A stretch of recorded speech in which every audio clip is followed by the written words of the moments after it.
Sekarang ini banyak sekali ulama dalam definisi kita di Indonesia ini. Yang demo-demo ulama. Apa ceritanya orang teriak-teriak di jalan jadi ulama? Kalau mau menasihati pemerintah, kalau dia ulama punya ilmu, Rasulullah SAW bersabda, "Man kana indahu nasihatun lidhi sultan, fala yubdiha alaniya, wal ya'khudh biyadihi, wal yansahhu sirra, fa in qabila minhu fadak, wa illa faqad addama alaihi." Siapa yang punya nasihat kepada pemerintah, jangan dia sampaikan terang-terangan. Dia pegang tangan pemerintah itu. Dia nasihati rahasia. Kalau diterima oleh si pemerintah, itu yang diinginkan. Tidak diterima, dia sudah tunaikan tanggung jawabnya. Wahai orang-orang yang beriman, taati Allah, taati Rasul, dan ulil amri di antara kalian. Akan tetapi apabila ia menjadi pemimpin, dan tentunya dengan cara yang tidak sesuai syariat, tetap Rasulullah mengatakan, wa in ta'ammara alaikum abdun habasyai, walaupun kalian dipimpin oleh hamba sahaya Ethiopia. Jangankan Pak Jokowi, jangankan Pak SBY dan lain sebelum yang pernah jadi presiden di Indonesia, Fir'aun saja yang demi Allah mereka nggak sejahat Fir'aun.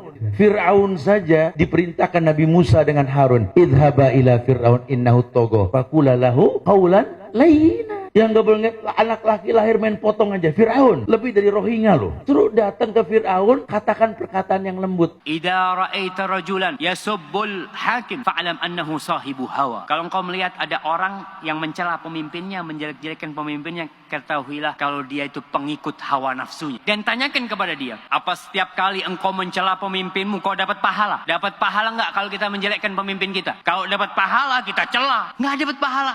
Pertanyaan kedua, kalau kau doakan pemimpinmu, kau dapat pahala enggak? Dapat, Masya Allah. Oke, pertanyaan yang selanjutnya, kalau kau celah pemimpinmu, pemimpinmu berubah enggak? Enggak berubah. Kalau kau doakan pemimpinmu, bisa enggak Allah merubah pemimpinmu? Bisa. Terus kenapa kau tidak doakan pemimpinmu? Man akrama sultanallahi fil ard akramahullah. Wa man ahana sultanallahi fil ard ahanahullah. Siapa yang memuliakan pemerintah Allah di atas muka bumi, Allah akan memuliakannya. Dan siapa yang menghinakan pemerintah Allah di atas muka bumi, Allah akan menghinakannya. Imam Ahmad itu, lihat Imam Ahmad, seorang ulama, disiksa di 3 generasi pemerintahan. Tapi bersamaan dengan itu beliau berkata apa? Lau anna li da'watan mustajabah ma ja'altuha illa lis-sultan. Andai kata saya memiliki doa yang pasti dikabulkan, saya tidak akan peruntukkan doa itu kecuali untuk pemerintah. Udah dibilang bernegara seperti orang sholat. Kalau imam salah ingetin baik-baik. Subhanallah. Masih salah juga, bantu dengan bacaan, mungkin dia lupa. Jangan main tarik kerah imam. Mundur loh. Nggak beres sholat kita urusannya kalau begitu. Turunin imam, ganti imam, turunin presiden. Nggak bakal pernah beres, mau sampai kapan. Kemudian saya telah terangkan rahasia, ruh dan makna. Kenapa diperintahkan kepada pemerintah walaupun dia berbuat baik? Sebab kudeta terhadapnya itu menyebabkan apa? Kerusakan yang lebih besar. Dan sepakat para ulama tidak boleh merubah kemungkaran yang akan melahirkan kemungkaran yang apa? Yang lebih besar. Tahu nggak, Hajjaj bin Yusuf itu membunuh 120.000 kaum muslimin pelan-pelan, Pak. Cungkil dulu matanya, diputuskan dulu lidahnya, dipotong telinganya, potong kakinya. Itu yang sudah dibunuh oleh dia seperti itu 120.000 orang. Di antaranya sebagian sahabat dan sebagian ulama tabi'in. Mendengar orang berdoa, ya Allah, binasakanlah Hajjaj bin Yusuf. Kata Al-Hasan Al-Basri, kamu jangan doa seperti itu. Aku khawatir, kata beliau, kalau Allah kabulkan doamu dan Hajjaj pun binasa, ternyata penggantinya dia kera dan babi. Katakanlah, kamu mengatakan bahwa Hajjaj bin Yusuf itu kejam. Memang dia kejam, betul. Dan kamu berdoa kepada Allah supaya Allah binasakan dia. Kamu yakin penggantinya lebih baik? Mungkin sezalim-zalim pemerintah yang ada di belakang ini tengah umat. Tidak ada yang sezalim Fir'aun. Saya mau tanya, dalam Al-Quran pernah dikisahkan Nabi Musa dan Bani Israel demo Fir'aun? Fir'aun dan bala tentaranya dibinasakan. Sebab kebinasaannya satu amalan Bani Israel yang mereka lakukan. Allah berfirman dalam Al-Quran di surah Al-A'raf, kami wariskan bumi dari timur hingga baratnya, bumi yang diberkahi, kepada kaum yang tadinya tertindas di atas muka bumi, dan telah sempurna kalimat Allah yang maha indah untuk Bani Israel disebabkan karena kesabaran mereka. Mereka hanya punya sabar. Perintah untuk taat kepada pemerintah muslim walaupun dia zalim, ini diucapkan oleh seluruh imam as-salaf, tidak ada silang pendapat. Afdalul jihad kalimatu adlin inda sultanin jair. Ini kata Nabi, sebesar-besar jihad adalah ucapan yang adil, ucapan yang hak, ucapan yang benar. Di mana? Di hadapan seorang pemimpin yang dolim. Di hadapan, bukan di televisi, bukan di radio, bukan di koran, bukan di Bundaran HI, bukan di Sudirman Tamrin, bukan. Misalnya saya berhadapan dengan Pak Presiden nggak benar nih begini. Mau Mosok aliran sesat didiamkan. Ini mencaci maki Nabi Muhammad. Mosok Anda diamkan begini.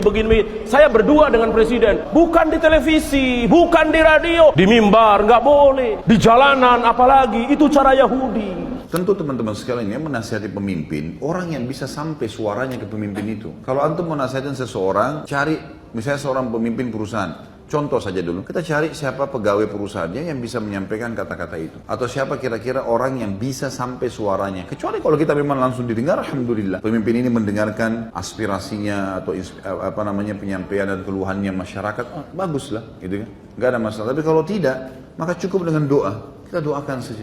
Itu senjata bagi orang beriman. Allah bisa masukkan ke dalam hati dia berubah, bisa. Bukan mustahil. Allahumma ya Allah, bukakan pintu hidayah. Jagalah Bapak Jokowi dan seluruh jajarannya. Jaga mereka dari segala mara bahaya. Berikan petunjukmu, berikan hidayahmu ya Allah. Semoga mereka bisa membawa negeri ini kepada negeri yang baldatun thayyibatun rabbun ghafur. Katakan doa itu, dapat pahala dan Allah bisa. Doakan presiden kita, doakan wakil presiden kita, doakan gubernur kita, doakan. Semoga Allah berikan hidayah. Suatu negara, rakyatnya 200 juta, kemudian presidennya adil, membahagiakan 200 juta orang, betapa banyak pahala yang dia dapatkan. Beliau berkata, jika seorang pemimpin bersungguh-sungguh berisyihad untuk memperbaiki agama rakyat dan untuk memperbaiki dunia rakyat, dia perhatikan dua-duanya. Jika dia sudah bersungguh-sungguh untuk perbaiki, sebisa mungkin, berhasil atau tidak berhasil urusan Allah. Tapi dia berusaha sebisa mungkin, kata Ibnu Taimiyah rahimahullah, fa innahu afdalu ahli zamani. Dia adalah orang yang paling afdal di zamannya. Di negara-negara Islam, kezaliman ul amri disebabkan karena kezaliman rakyatnya. Allah berfirman dalam surah Al-An'am, demikian kami jadikan penguasa-penguasa orang yang zalim disebabkan kezaliman sebagian dari mereka dengan apa yang mereka usahakan. Tidak mungkin pada masa kita sekarang ini pemimpinnya seperti Umar bin Abdul Aziz atau seperti Muawiyah bin Abi Sufyan, tidak mungkin. Atau seperti Umar bin Khattab, tidak mungkin. Kalau rakyatnya zalim, maka pemimpinnya pun zalim. Kalau rakyatnya berbuat maksiat, pemimpinnya pun demikian. Kalau rakyatnya melalaikan salat, pemimpinnya pun demikian juga. Menghilangkan kezaliman penguasa yang ada di negara-negara Islam, yang pertama kewajiban kaum muslimin apa? Yang pertama, taubat kepada Allah. Kalau penguasa itu berbuat dosa, kita pun banyak berbuat dosa dan maksiat kepada Allah. Kita wajib taubat. Yang kedua, membersihkan diri kita dari noda-noda syirik. Yang ketiga, kata Syekh Albani, kewajiban kita mendidik istri dan keluarga kita. Kita akan ditanya oleh Allah tentang istri dan anak kita.